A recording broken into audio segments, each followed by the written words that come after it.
Welcome to Rapid Fire. Today's game is...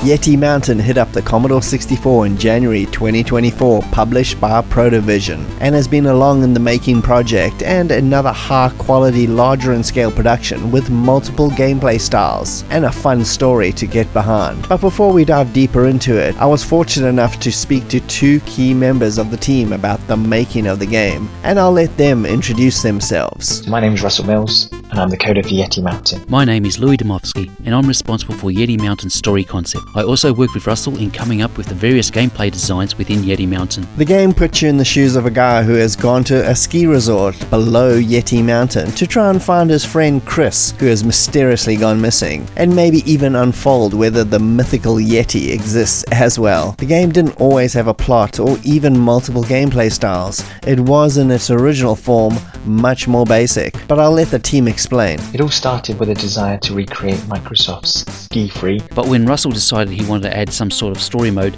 we first branched out in the ski or die direction. But as we branched out into a larger, more story-driven game, I do remember really wanting the player to be able to walk around and explore the world. When Russell first showed me the resort map view, he went overboard and effectively recreated a whole ski resort with interior locations, and things just took off on a different tangent that drew all sorts of inspiration, including Killed Until Dead, Isle of Cursed Prophet, Soulless and Power Glove. And one game that came to my mind was Times of Law. It was an absolute favourite growing up. I think that influenced the initial resort concept. Yeti as a game is split into 3 acts, almost like a classic movie structure. Each act serves as a gameplay switch. The beginning of the game feels a lot like a JRPG as you arrive in the resort, where you can talk to everyone you come across as you search out the ski village to get your bearings. You have a nifty map with your location as you start to investigate Chris's disappearance. At the resort is also 3 different ski runs you can go and participate in. Completing each one of these helps advance the story in some sort of way. You have downhill freestyle, a slalom event, and jumps, rails, and tricks. Each has a different criteria to complete, from time to points earned, and these all add a bit of variety to the game and break up the investigation elements. I actually got to play a 99% finished version of this game a few weeks before its release, and I found the skiing sections to be pretty difficult, but what I can say is that this final version, the difficulty has been toned down quite a lot, and so is the criteria, and I think that's actually a good thing. I also asked the team if the multi-gameplay style was always part of their original design. Once we shifted the project to become more of a quest exploration style of game, then the whole game was supposed to be presented in a top-down view like you see in episode 1, with ski events intersecting the gameplay. But we were struggling to figure out what to do with the game when it moved to the second Cave Lair episode, and Russell took the initiative to try switching the view to a multi-scrolling platformer, and we both kind of sensed that we had stumbled onto something pretty cool. Act 2 involves your deeper investigation into Chris's disappearance, with you exploring some subterranean caves in search of more clues. This is my favorite part of the game as it switches to a very slickly presented and plain action platformer. It's about exploring and gaining new abilities to further your progression, and that's the aspect I like the most about this game, is the constant sense of accomplishment as you gain new gameplay additions for your character, and the fact that all your gained abilities and clues are shown in the bottom right of the screen, always reminding you of what you've discovered or the new abilities you have. The Yeti story elements also get ramped up in this section and gives you a sense that you're close to something big. I also asked the team how important it was to add modern gameplay tropes into retro titles being made now. Very much so. Our objective was to keep people playing the game as long as possible and to guide them to experience all that the game has to offer and to complete it. And you can only do this by borrowing ideas from current generation games. Act 3 is a mixture of both skiing and light puzzle elements as you escape an avalanche and have to stop at the emergency warning centers and activate them by replacing the batteries, puzzle game style, all under a strict timer as the fate of you and the ski lodge below is at stake. This is a frantic race against time that I enjoyed quite a lot, and depending on how you resolve a certain situation in the caves will depend on what ending you receive. That's assuming you survive the avalanche, that is. I asked the team how long this game was in development for. I started back in early 2021 on a C64 version of Ski Free. Now initially the idea was to enter it into the Cassette 50 charity competition. I joined what was then known as the Ski Free 64 project towards the end of September 2021. But as the project progressed, I realised that I wanted the game to be something more, so I approached Louis for some feedback. That led to seeing if he'd be interested in collaborating. But I first connected with Russell a few months before when he asked me for feedback on the ski engine he was working on. To my surprise, he said yes, and eventually the concept of Yeti Mountain was born.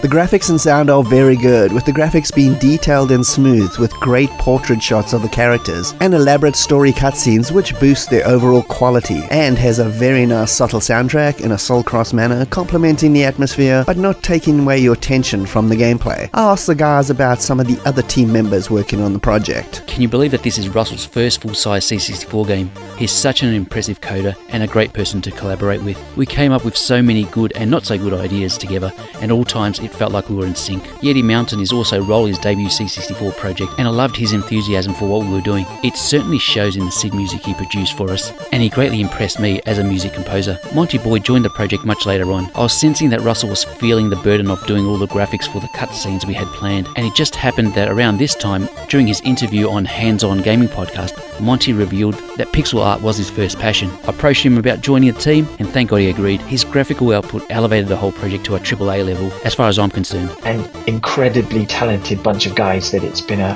real pleasure working with. I'm so grateful for their hard work and very proud of what we've accomplished as a team. Overall, Yeti Mountain is a wonderful C64 game that looks retro but plays with modern sensibilities, and is well crafted in many ways, from the multiple well-balanced gameplay shifts, very well-edited dialogue and story elements that don't overstay their welcome, with lots of good humor to boot. I did personally find the skiing sections to be pretty difficult. I broke another C64 Maxi joystick while playing this game, but like I said earlier, these sections have been toned down dramatically in terms of difficulty, which I think overall makes this a much better game. This also made me think about what challenges the team must have faced to bring this project to completion. As the coder of the game, Russell often had the challenge of bringing my ideas to fruition. For me, I'd never coded on a C64 before, never designed a game, so it was a pretty steep learning curve. I'd come up with a concept and he'd go away for a week and deliver the goods. I was constantly amazed at how proficient of a coder he is. But when Louis joined the team, he really did bring a wealth of experience and knowledge that I think really helped point us in the right direction. Although there were times Louis would come up with some really great suggestions, I'd go away, attempt to implement them, then he'd politely reject the ones that didn't work and we'd have to try something else. He even spent a few weeks delivering a grapple gun mechanism I had asked for. It worked really well, but I ended up shelving it because it slowed the gameplay down. Sorry for that, Russ. But ultimately, I have to say, it was a really fun process. We interrupt our program to bring you this important message.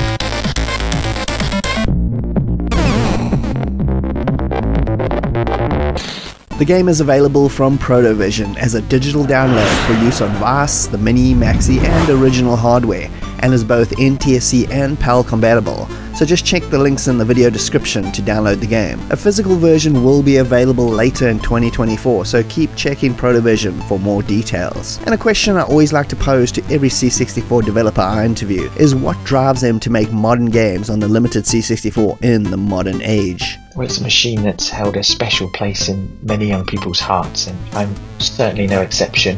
I remember being fascinated by this system as a child. It simply boils down to the passion and nostalgia we hold for the Commodore 64 and wanting to create something that has the room to be appreciated by a mature audience. So much so, I dreamt one day I'd make my own game, and although it's taken me 30 odd years, I finally fulfilled that dream. Looking back now, it's been an absolutely amazing journey. I've met some great and talented people along the way. My love and nostalgia for the old bread bin has only grown. Hopefully some of this comes across in the game and you experience at least some of the joy that we have in putting it together. It represents simpler times. You want real life graphics and experiences? Then go outside and enjoy life with your friends and family, but only after you spend a couple of hours playing Yeti Mountain, of course. And that's Yeti Mountain, another quality game to add to the C64's modern library.